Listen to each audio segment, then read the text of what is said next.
G'day everyone, we're on the road here, Judy and Kai and myself. We're heading up here to Mackay to meet up with MP Stephen Andrews. He's the state member for One Nation up here from Morani. Really good guy. He's a man from the bush, keen fisherman, keen hunter. So he really understands what's going on. And he said, get up here and explain what you guys are doing. Now, if you've just tuned in and you're wondering what are these guys doing, I'd suggest go to the Ridge website.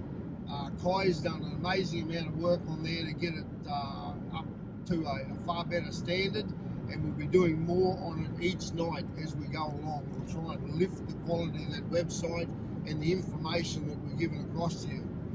Now, basically, in a nutshell, Queensland does not have game legislation, which means we can't basically hunt. Technically, we can't hunt. We're doing it in this grey area. We don't have any seasons. We don't have any laws around hunting. It is a real mess. Now, some people are quite happy to live like that, and they're saying, don't make waves, guys. Don't say anything, because they're just happy to live in a grey area. I'm not, okay? And I'm finding more and more people are not happy to live in that area. The main ones that aren't happy to live in that area are the landowners, because up here with no state forest hunting, you can only be hunting on the private properties of landowners. The industrial manslaughter legislation has changed significantly up here in Queensland. Landowners are really at risk, so the issue is facing us. Now, we've got a chance to do something. The next state election is coming up, and we need to see a change. If we don't see a change, it'll be not just more of the same that we're facing. We will see the same draconian gun laws as maybe Western Australia is seeing. We might see a bow hunting ban like in South Australia. We might see a limit on the firearms you can use. All those different things.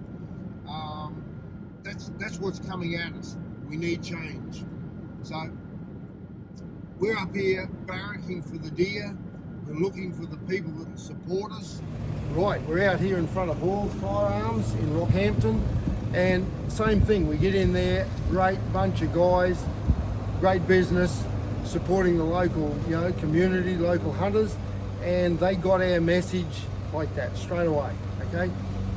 They can see there's an issue, but I think they are happy with the fact that we're trying to come up with a solution to it, not something that's going to be down the track 10 years or 20 years. We've got a solution now. We're out in front of the outpost. Right, we've dropped in some brochures to the people here and explained the situation that we're trying to get across to everybody, and they literally understood it like that. These are country-based people up here in a real rural area, a big cattle producing area. And when we talked about the industrial manslaughter legislation, these people get it immediately because it affects them. These are landowners that have, a lot to lose if something goes pear-shaped. And unfortunately, we just heard today that there was a young person killed tragically not far from here the other day off a UTV vehicle. The landowners could be in a mess of hurt over this. So what we're doing is the right thing. Let's keep it going. But the outpost, if you're up here in Rocky, get in and see them. Great people. Here, if you're going past, drop in, grab a brochure.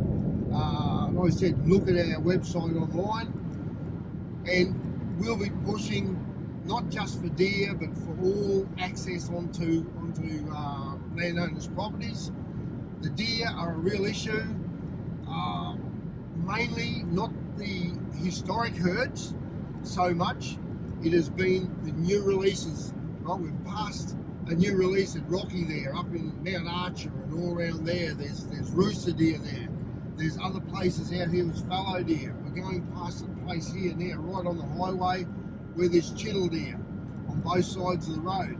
A little bit further up, there's rooster deer. Up in the hills, there's rooster deer. Further inland, there's been landowners and hunters that have been letting go all types of different deer. The councils are on it. The pest rhetoric is evolving underneath us, and the message that we're trying to get across is it doesn't have to be total eradication. We can have management, we can have control without having eradication. So we're trying to push that message. I think what I'd like to add to it is there's a lot of things happening to the hunting community at the moment, and a lot of people think the issue isn't maybe as focused as it could be. They're not sure how to implement strategies and how to implement management that's going to serve the hunter best. With the Ridge Group, we've got 30 years of experience and practical experience, along with published studies supporting sustainable use. And when I point to things like South Australia, they do have an opposition to the removal of hunting as a recreation, but they don't have any supplementary management that can be basically put to government to change the management and get recreational hunting recognised as a method. I think with the Ridge Group, what we can push for and what we are pushing for more than anything is to have sustainable use overall and use them as a resource. How many people did you see come through camp and realise what a value to them and their families that deer could be, especially the cooking? I've had your great cooking and experienced that. So what sort of changes did you see in people when they were exposed to ethical and sustainable hunting? There was quite a shift in their thinking. Sometimes it took a little bit of teaching and explaining, because not only the kids but adults too it was so ingrained with the more city type thinking that it took a little bit of a mind shift for them to understand that there's a social value, there's an economic value, as well as a spiritual value, a nutritional value, an educational value, and it opened up their mind to a whole lot of thoughts and ideas that they've never been exposed to and probably never would have otherwise. So there's so much more to it, you know, and this is a message that we're trying to get across, is we have got a system. The team at Ridge has worked on it. Now, we've tried to do our research over the years. We've been stopped, stifled, choked by the attitudes of some of the other groups and clubs, and by a lack of funding, because we wouldn't put the hand out to biosecurity or government and accept their pest rhetoric. We just didn't get any funding.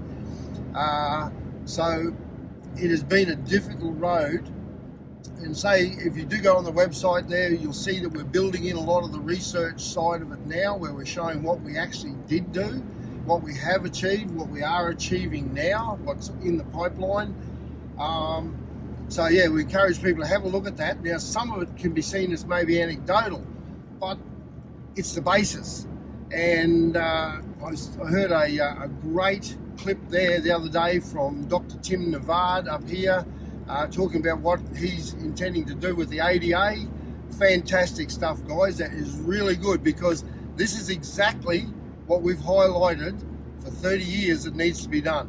And if people look back through our paperwork and the submissions we've put in and whatever, we've been saying this needs to be done, and we don't care who does it as long as it's done, because this will support sustainable management of wild deer, not just in Queensland, but right across this country. So it's a big job. It certainly is. Ready for it? Yep. So, Yeah. Okay, guys, we'll try and put something on every night, as much as we can.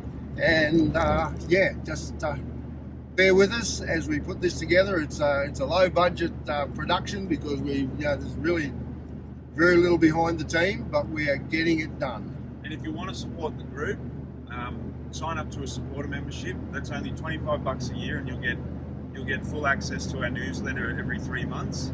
And there's other things we're developing on the website for landholders and maybe some of their interest, and there'll be surveys available as the campaign goes along, asking questions about what you want to see in Queensland with wild deer.